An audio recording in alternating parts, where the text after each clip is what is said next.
આજથી થોડાક દિવસ પહેલાં અમદાવાદના ઓઢવ વિસ્તાર ખાતે વિરાટનગર બ્રિજ નીચેથી એક લોહીથી લથબથ હાલતમાં મર્સિડીઝ કારની અંદરથી મૃતદેહ મળી આવ્યો હતો અને ડેકીમાંથી મૃતદેહ મળી આવતા પોલીસે તપાસ શરૂ કરી હતી। હવે જે તપાસમાં મોટા ઘટસ્ફોટ થયા છે। શું સમગ્ર મામલો છે, વિગતે વાત કરીએ।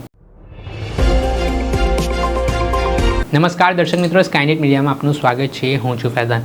આજથી થોડાક દિવસ પહેલાં ઓઢવના વિરાટનગર બ્રિજ પાસેથી એક મર્સિડીઝ કાર ઊભી હતી અને કારમાંથી દુર્ગંધ આવતી હતી। આ મામલે સ્થાનિકોએ પોલીસને જાણ કરતાં પોલીસની ટીમ ઘટના સ્થળે પહોંચી। ત્યારબાદ મર્સિડીઝની ડેકી ખોલી તેમાંથી એક લોહીથી લથબથ હાલતમાં મૃતદેહ મળી આવ્યો હતો, જેમાં કહેવાય રહ્યું છે કે પાટીદાર સમાજના અગ્રણી અને બિલ્ડર હિંમતભાઈ રૂડાણીનો આ મૃતદેહ હતો। આ મામલે પોલીસે અલગ અલગ એંગલથી તપાસ કરી ત્યારે સામે આવ્યું કે આ ઘટનામાં 3 જેટલા આરોપીઓની સંડોવણી છે। પોલીસે દિશામાં તપાસ કરતાં 3 આરોપીઓની ગણતરીના કલાકોમાં ધરપકડ કરી હતી। તેમની સઘન પૂછપરછ કરતાં આમાં ઘરના જ ઘાતકી નીકળ્યા, એટલે કે બિલ્ડરના સાથી પાર્ટનરે જે હત્યા કરાવી હોવાની વિગતો સામે આવી હતી। 50,000 રૂપિયા જેટલી સોપારી છે તે મનસુખ લાખાણી નામના આરોપી દ્વારા આપવામાં આવી હતી। આ મામલાના સંદર્ભમાં એસીપી કૃણાલ દેસાઈએ મોટા ખુલાસા કરતાં શું કહ્યું તે સાંભળો।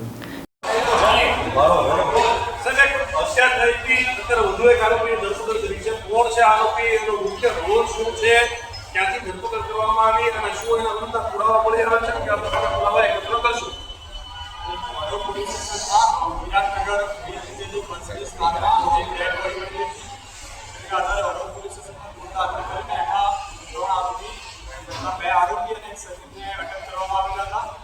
ત્યારબાદ જે આરોપી પકડવામાં આવેલા હતા તે લોકોની બધી પૂછપરછ દરમિયાન એ લોકો જાણવા મળ્યું કે મર્ડર કરવા માટે જે મનસુખભાઈ લાખાણી છે, મનસુખભાઈ લાખાણી દ્વારા એ લોકોને કહેવામાં આવ્યું છે, જેના આધારે મનસુખભાઈ લાખાણીને આજે અરેસ્ટ કરવામાં આવેલી છે।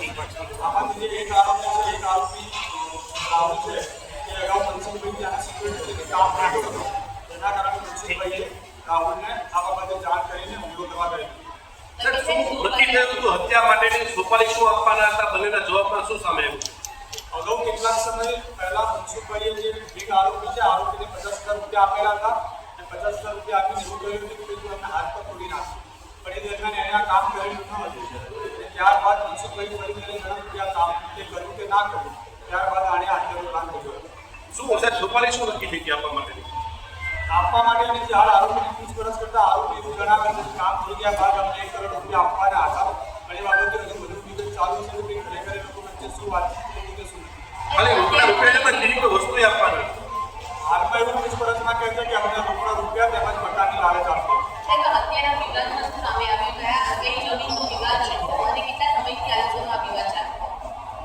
અગાઉ જે ફરિયાદી છે અને જે મનસુખભાઈ છે એ લોકોની પૂર્વમાં એક પાર્ટનરશિપમાં સ્કીમ હતી, એ સ્કીમ બાબતે એ લોકોને વિવાદ ચાલતો હતો, જે બાબતે અગાઉ એક ફરિયાદી નોંધાઈ ચૂકી છે અને સ્કીમમાં એ લોકોની જે પૈસાની લેતી દેતી બાકી હતી એ લેતી દેતીના કારણે જ મુખ્ય કારણ છે હત્યા।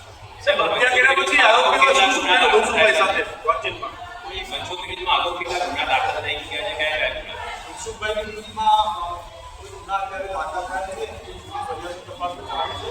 જે સીઆઈડી ક્રાઇમમાં એક ફરિયાદ કરી છે, મનસુખભાઈના છોકરાને ગુનો દાખલ કરવામાં આવ્યો। સાહેબ મનસુખભાઈ સાથે અને હત્યા કરનાર આરોપીઓ સાથે ચેટ શું મળી આવ્યું છે? હત્યા કર્યા પછી ફોટા પણ મોકલવામાં આવે, આ આખી વાતનું તથ્ય શું છે? જે પણ અમને મોબાઈલ મળેલા છે, જે પણ આરોપીને તમામ મોબાઈલમાં એડ્રેસમાં મોકલશું। હત્યા થઈ ગયા બાદ એમાંથી એક આરોપીએ મનસુખભાઈને આના ફોટા મોકલી આપેલા હતા, પરંતુ તે ચેટ છે મનસુખભાઈના મોબાઈલમાંથી મળી નથી ને બાબતે અમે એફએસએલમાં મોકલી આપીશું। સાહેબ શું હવે આગળની તપાસ અને કેવા પ્રકારના પુરાવા એકત્ર કરી? હાલમાં આ લોકોએ અગાઉનો જે વિવાદ ચાલતો હતો ત્યાંથી લઈને આ લોકો આરોપીને ક્યાં મળ્યા હતા, ક્યાં નક્કી થયું હતું, આ લોકો કોઈ રેકી કરેલી છે કે ત્યારબાદ બનાવ બન્યા બાદ આ લોકો ક્યાં ક્યાં પડ્યા હતા અને અત્યારે ક્યાં છુપાડ્યું છે, તમામ બાબતની તપાસ કરવામાં આવશે।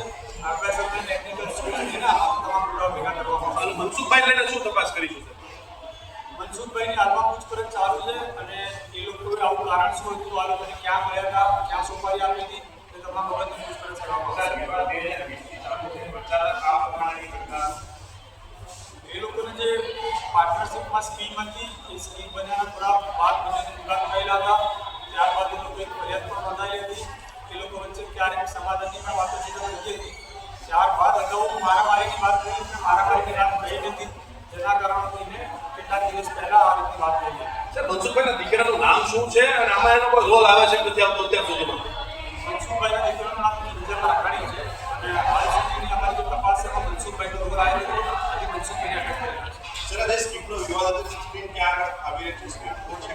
છે નિકોલ વિસ્તારમાં આવેલી છે. કેટલા પૈસાનો વિવાદ? જે એમની સ્કીમનું જે મિલકત હતી 25 કરોડની હતી, પણ જે અગાઉ ફરિયાદ દાખલ થઈ હતી તેમાં 1.5 કરોડ રૂપિયાની છેતરપિંડી બાબતેની ફરિયાદ દાખલ થઈ હતી. ઓકે,